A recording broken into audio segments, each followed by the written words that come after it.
Hey guys, Mr. Barry. It's the end of another week, and I'm coming to you live from my home office. And we've got some announcements here for you. I want to bring you up to date on a couple of things and make sure that you're just thinking about a couple of things.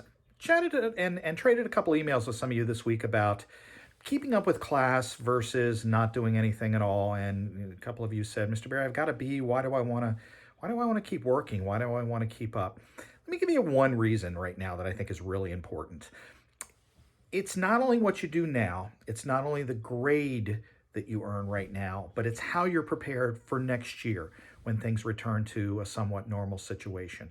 So the work that your teachers are giving you is not only just about a grade right now that may or may not help you, but it's allowing you to be prepared for the work that you do in the next successive class. So the writing you do in English now is going to help you in English and social studies and science down the road.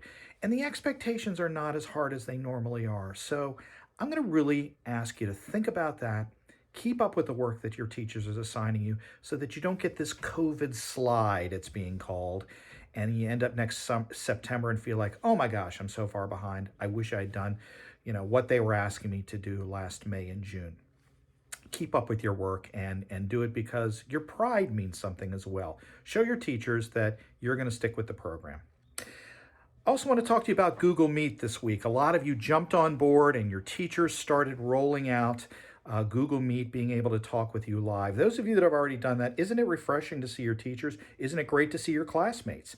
I think some of you probably are really enjoying the opportunity to do that. Now, keep in mind, some of your teachers will continue to roll this out as time goes on. Not every teacher that's going to use it jumped on board this week. I would predict that next week you're going to see some of your other teachers jumping on board with Google Meet and giving you the opportunity to interact with them in a conference setting live. Now, again, keep in mind, it's not meant to teach new material. It's meant to help you with assignments that have already been given, to go over things with you, to review expectations, to answer your individual questions. It's just like you're raising your hand in class when you get on Google Live and you're getting the opportunity to ask a question. So keep up with that.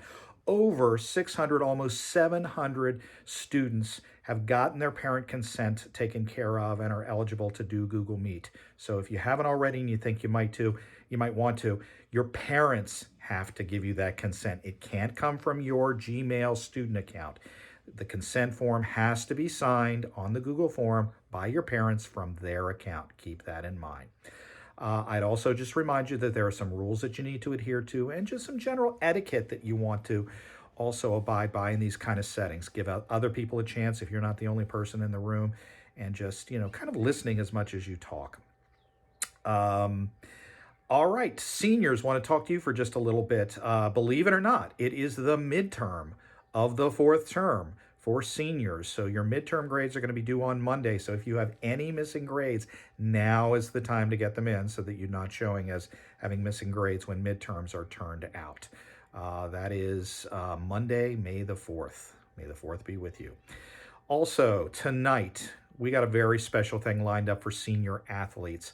We're going to flip on the scoreboard and we're going to show you just how much we love you by putting this very special message on our scoreboard tonight. I'll be there and tweeting this out. We ask that you stay at home. This is not something we want you to come out for, but take a look for those tweets from THS Athletics and other things on Twitters, because it's going to be a very special message.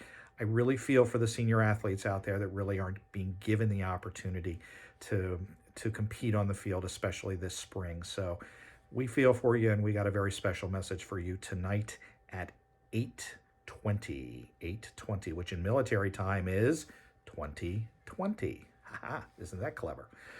The other thing is, I want to give you an update. We are going to have senior awards, so look for that. We're going to put out a virtual senior awards program, so all of you that have worked hard and have earned departmental awards and scholarships and other things, we're going to be sure to put that out to seniors as well, coming up toward the end of the month. And some other surprises to you from the staff at THS. Your Titan staff members are going to be doing some very special things to honor seniors this spring, and I don't want to let slip what those things are, so just stay tuned and you'll find out. All right, Titans, it is May. Happy May the 1st. And moving ahead into May, keep working hard, and we're going to make this month as special as we possibly can. Thank you. Have a great weekend.